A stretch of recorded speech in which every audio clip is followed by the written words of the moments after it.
3 rounds of discussion with a 20-minute time limit. Introducing first from a Zoom call in Columbia, South Carolina, Matthew, aka the Unbreakable Spirit. And his opponent from a Zoom call in Atlanta, Georgia, Daniel, aka the Executioner. Take it away, Matthew.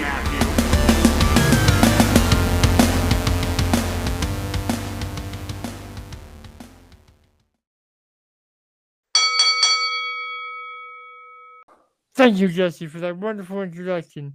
Hello, everyone, and welcome to episode number 47 Jesus of fucking At Christ. Odds with the Unbreakable Spirit. And the Executioner, Daniel Travas.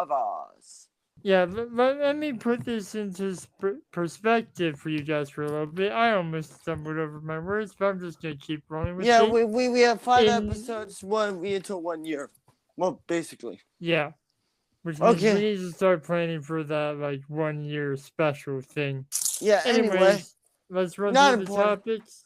Topic number 1. Topic number 1 is WWE's White Rabbit situation. What is it? I have no idea. Number 2. We're bringing back characters that WWE royally messed up. Topic number 3. Triple H is bringing War Games to Survivor Series, which is evolving the 5-on-5. That's the last topic. We haven't even covered the first. Let's jump in. That. Take it away, comrade. Okay. This whole random... Okay. This White Rabbit thing. No, I know I didn't personally see this on SmackDown because I was busy with my job, but that's not important. I have seen the weird clips of it, and apparently it is playing the song White Rabbit, which is an actual song, and then the lights will go like blue, will go like white, and then turn red. And I saw I've seen it on social media like purple after red. Yeah, like purple, cause apparently and then also this past Monday on Raw there was a little QR code where if you scanned it, there would be a little of a game of a bunny play hangman with itself, and it solved and it failed to solve the hangman, but it said, "Who killed the world? You did." Which from world killers and destroying worlds. Bray Wyatt, maybe? I mean, because this is his new character. Now, admittedly, I'm not one to speculate about stuff like that often. But this is like, what the is going on? But also, not to mention, did you set the timer, by the way? Yes, we are at 4:50. Okay, just make it sure. Because a lot of people, theorize that this can be Bray Wyatt coming back with a new character, or that this could be, because Karrion Kross has clarified, nope, it is not me. Okay, so there goes that theory. Yeah, because I've heard someone else theorize that what if it is Bray Wyatt, but it's Bray Wyatt, but with his puppet brought back to life? Because remember, he had a rabbit. Yeah. On his funhouse. That kept on getting killed. Yep. like Kenny from South Park. Yep. But my honest theory is that I feel like it is definitely Bray Wyatt, and not to mention we're gonna find out maybe tomorrow. Or that could have just been a hint to the next puzzle. Yeah, or that could have been into the next puzzle. But my theorized is that Triple H, if it is Wyatt, is probably just gonna have, honestly, Bray Wyatt just go nuts, discuss with him, but then just let him do his thing. Yeah, And then because Triple H told me this. Triple H has said Bray Wyatt is one of the best creative minds in the industry today. that he's ever worked with, and that is saying something. Yeah, considering it's literally the current head of creative saying that. Yeah, but Mandy, what are your takes on this whole White Rabbit situation?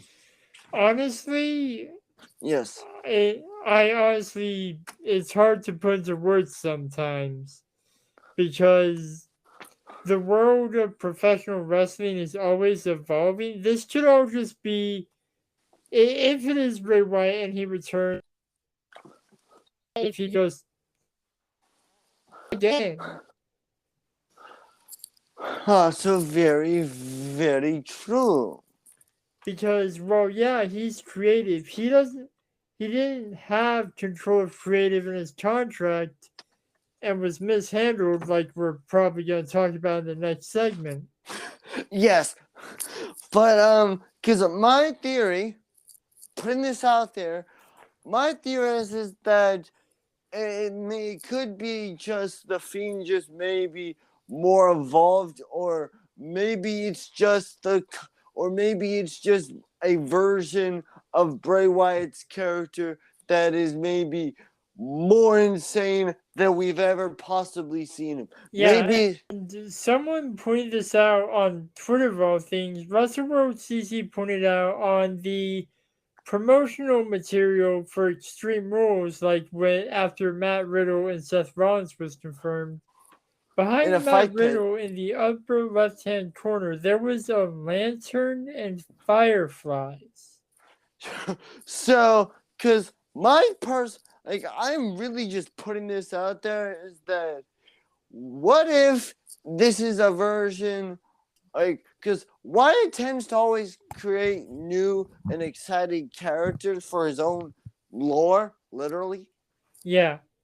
But I also theorize is that if this is another version of Bray Wyatt, or this is like maybe a much more insane version of the Fiend, it's just a thought. Yeah, it's just a thought. And there's actually more pointing to Bray Wyatt, believe it or not. The Really? font of the Hangman was the same font used on an old Bray Wyatt Follow Me sheep shirt. Okay, that is. I mean, Coincidental? Maybe. but also, don't you find this a little bit? This is a much more interesting thing to bring up. But don't you find it a little bit coincidence that all of a sudden we're getting these weird Firefly Funhouse, these entire things line up, very coincidental with the return of Braun Strowman? Yeah, that's probably coincidence though. And if the 923 tease doesn't turn out to be anything, if it doesn't, we will be returning to this topic for sure. Oh yeah, because I will say I am definitely gonna be watching SmackDown to see what the hell this is all about. Yeah, But we'll be right back with and topic I'll be two. paying more attention to it for sure. We'll be right back with topic number 2.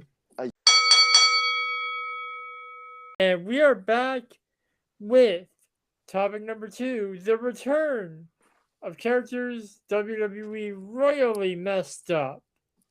And so Matthew, what character?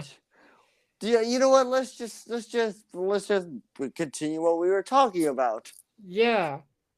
Bray Wyatt, because he is an example of a character. Even when he was the leader of the Firefly Funhouse, he was a character that started out pretty hot, but then Lost to Goldberg, and yeah.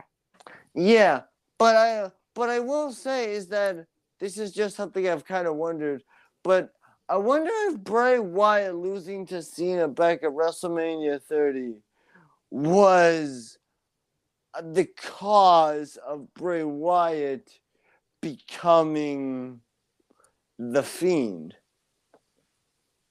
Maybe. I think it was more of the final deletion thing and the Lake of Reincarnation. Oh yeah, I forgot. Be, But because think about it, that ended the Eater of Worlds, sort of. And that was yeah, the theme. yeah. Okay. Here's another character that I believe current WWE character that has been royally screwed up by WWE. That, in my opinion, would, I don't know. I guess would, but I was gonna say the Finn Balor, but I'm like, yeah, kinda. He's doing okay right now. I think more of if we want to talk screwed up, Karrion Cross before Okay, in his initial run that Triple H wants to Men in Black actually. yeah, good idea. He wants people to forget about Karrion Cross without his beloved wife Starlet. Yeah. I forgot the word the time. Even when Uh, I have it pulled up alongside the dock, I forget. oh, what's To be fair, my iPad went to sleep. but because I will say is that like another character that is royally been screwed over by the WWE is Well, Strowman to an extent. also I mean, like, it's hard to explain sometimes. Like, sometimes characters are messed up, and you don't know how they're messed up. You just know that they could be so much better. I mean because like don't get me wrong, like I don't I okay a character that I think has been royally screwed over by WWE in the previous creative regime. Who creative authority was I don't know Neville Pack. Yeah, the King of the Cruiserweights, the man that gravity forgot. Yeah, because I will say, although Pac is currently in AEW, currently holds two separate titles, I will say is that Pac returning when he did and becoming the king of the cruiserweights might have been the best thing in hell. I'm gonna put this on the record, but I know WWE ended their cruiserweight division, but I honestly think with Triple H as creative, maybe they should reboot it. Yeah. Just a thought. Yeah, I'm trying to think of more superstars that had potential but flopped. I can think of one. The former. I can think of one. On the main roster, Keith Lee. Yes. He should have stayed limitless and never become Bearcat. And thanks to Keith Lee leaving, we actually avoided a flop for Adam Cole. Yeah. Yeah, he would have flopped on the main Keith Lee's manager. Yeah. Yeah, and I know this is gonna sound weird, especially with how the man's going right now. And I know this character, his current character, started during the old regime, but I sincerely think Big Dog Roman Reigns, the Big Dog gimmick, was a flop. Explain. Because, and it's not his fault, but it was the over push that made it flop. Yeah, Like, do you really think he was comfortable saying something along the lines, "You're a suck-up sellout full of suckering succotash, son"? yeah, I've heard, I was, I was actually watching the episode of Logan Paul's podcast where Roman actually said it. Like, people still bring that up to him to this day. Seriously. Yeah, I saw that episode, and I just want to say, we know about the Clash of the Castle match. I still believe Logan's wrote a check his ass can't cash. Yeah. I also want to say is, I will say is that I do agree with you. Roman Reigns' character during the Big Dog was a flop, but I also think that it's because of the character, because of Roman Reigns going through all the ups and downs, that helped Roman Reigns become the head of the table. Yeah, so it all works out in the end, but that doesn't mean that he had terrible promo skills when he was the Big Dog, and that rivalry with Baron Corbin. Oh, right. The dog food match. Or dog collar, whatever the hell it was. Yeah, I remember. But another character that I think has, another character I believe has, flopped on the main roster is,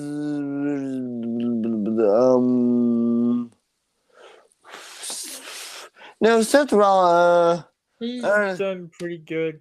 One that that is no longer in WWE, but could have been something if done right, I believe it or not, is Bo Dallas. Really? Yeah. Like, keep in mind, he's the, third ever NXT champion? Yes. And, like, for a while, we thought that title was a curse. Like, out of all the NXT champions, only like 3, 4 have done good. Yeah. Seth, Kevin, Drew, Big E. Yeah, Seth, Drew, Big E, Ciampa. Maybe. Yeah, Ciampa. Hopefully Gargano.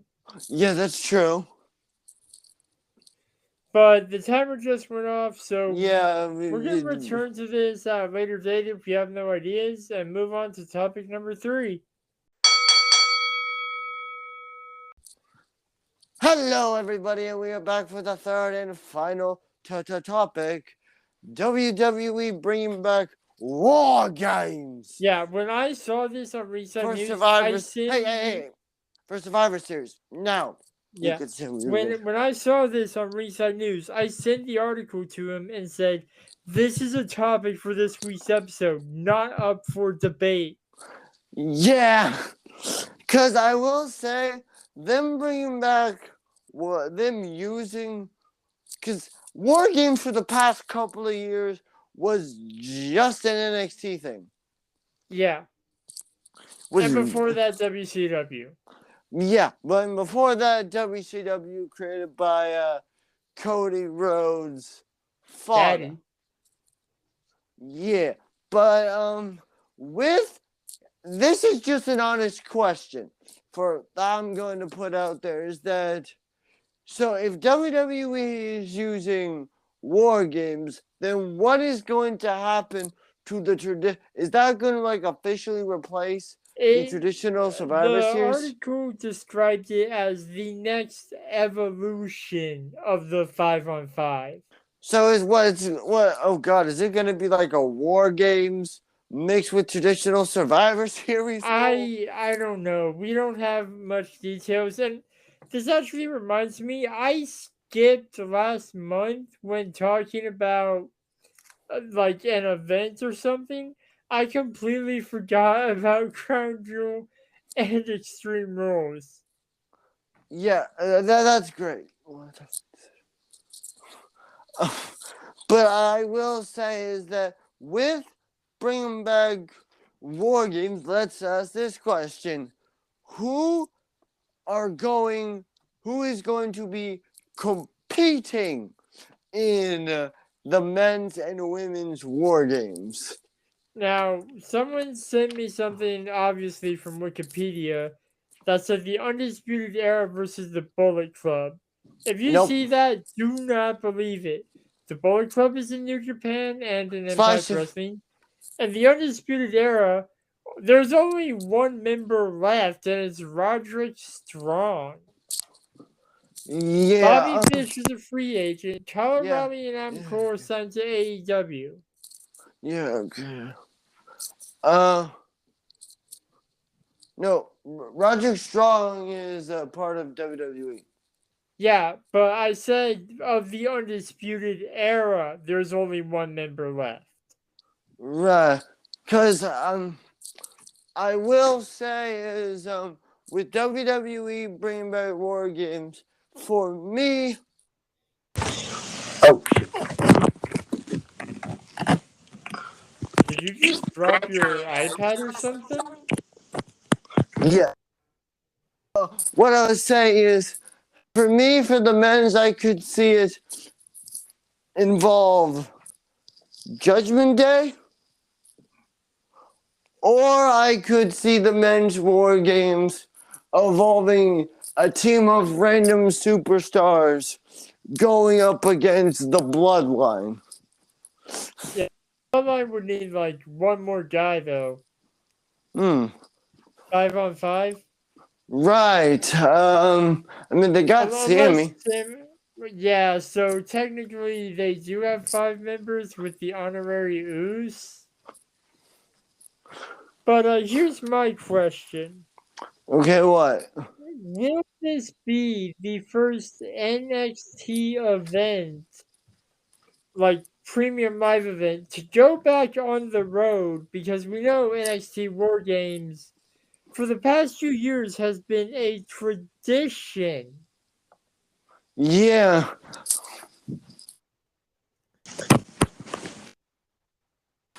Yeah, I agree. Yeah, it has been, but I'm also wondering if I'm also wondering is NXT even War Games even still gonna happen now? I mean, it's sort of like their Survivor Series when you think about it. Yeah, because the last time they had it, that was Johnny Gargano's literal last match. Yeah. Match that took place in NXT, I believe, was Black and Gold versus 2.0. It was, yes, 2.01. Yeah. I feel like if they are making NXT back to the developmental brand, which Triple H does not want and wants it to be the third brand of WWE, putting War Games in there to get fans familiar with it before it goes up to the main roster might have been the plan all along. Yeah, because hell. I mean, because for the women, I could see it being, I don't know, Damage Control versus some random women.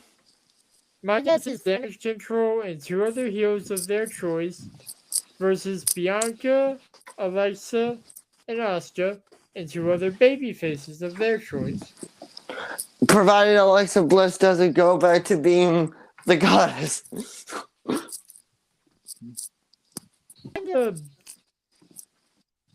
The other characters minus the Tinkerbell one, but we don't talk about that.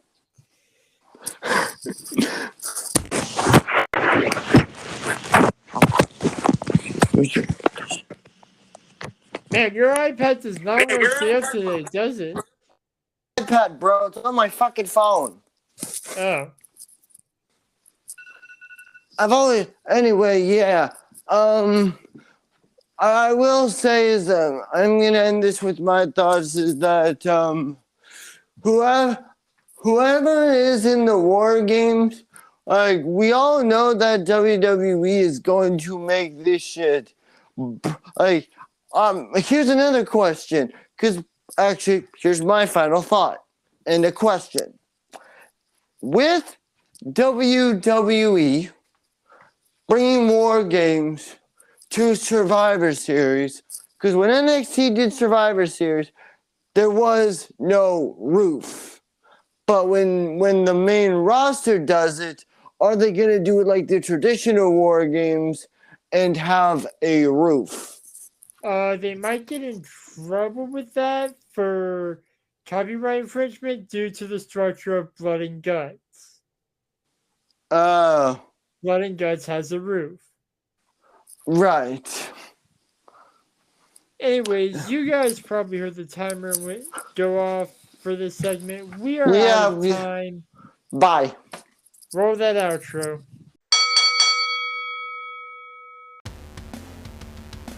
Thank you for listening to At Odds, hosted by the Unbreakable Spirit And the Executioner. Edited by the Unbreakable Spirit. You can follow me on Twitter and Instagram at MTS_life_0126. You can follow me on Instagram at DanTravis121, and you can also follow me on the Twitter at DanTheExecutioner21. And you can follow the podcast at Odds Podcast. We'll be back next week with more debates and discussions. But until then, the Executioner and the Unbreakable Spirit will still be at odds. Thank you, losers.